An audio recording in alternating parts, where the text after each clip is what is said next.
in a sign that talks with Brussels are floundering on resolving the crisis in Northern Ireland, which has led to riots. A senior government source has confirmed to the Sunday Express that patience in London has almost worn out.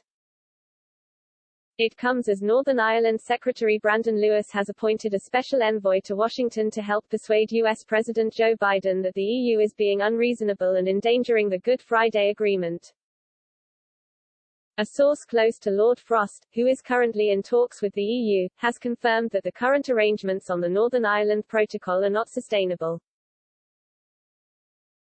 The protocol was set up as a means of ensuring an exit deal could be completed with the EU but has seen Ulster cut off from the rest of the UK with a virtual border down the Irish Sea. A senior government source said, "It is hard to see that the way the protocol is currently operating can be sustained for long. Trade patterns have changed more quickly than we thought.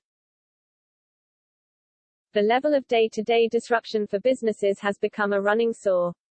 And the EU's abortive triggering of Article 16 over vaccines changed the politics in a way we could never have anticipated when we agreed the protocol. Some suppliers in GB are beginning to stop sending their products into Northern Ireland as they find it too difficult and too time-consuming to deal with the paperwork. About 98% of Northern Ireland's supply of medicines come from Great Britain, and the UK government has told Brussels that checks that prevent cancer drugs moving freely or cause trade diversion are unjustifiable. The government is emphasising the need for a genuine negotiation with the EU that produces flexibility and the re-establishment of a new balance that all sides feel protects their interests. The senior government source added, "We are working round the clock to resolve these problems and have presented a wide range of potential solutions." Along with two separate iterations of a potential work program, intended to serve as the basis for UK-EU joint work to address outstanding issues with the protocol, the UK has submitted well over a dozen policy papers to the EU to outline proposed ways forward on specific issues. By contrast, the EU have produced very few written materials. According to sources, on several occasions the EU have promised written questions on UK papers and then taken a number of weeks to do so, without then suggesting anything in terms of solutions as part of a delaying tactic.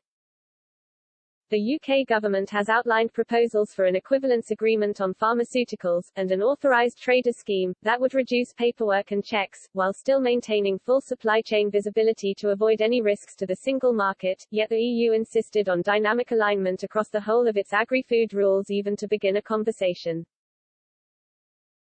We have also proposed bespoke arrangements on medicines to enable medicines tested or made in Great Britain to be sold in Northern Ireland, without the need for expensive and burdensome retesting. The people of Northern Ireland must have the same access to the full range of medicines as those in the rest of the UK, the source added. Meanwhile, Mr. Lewis has today announced the appointment of a special envoy to the United States on Northern Ireland. Trevor Ringland MBE will be the first special envoy to the United States on Northern Ireland and will be responsible for promoting Northern Ireland interests across the US, in the administration, Congress and within the Irish American community. As special envoy, Mr. Ringland will also be tasked to work with US firms and investors with an interest in Northern Ireland to build on established links and support Northern Ireland's long-term economic development.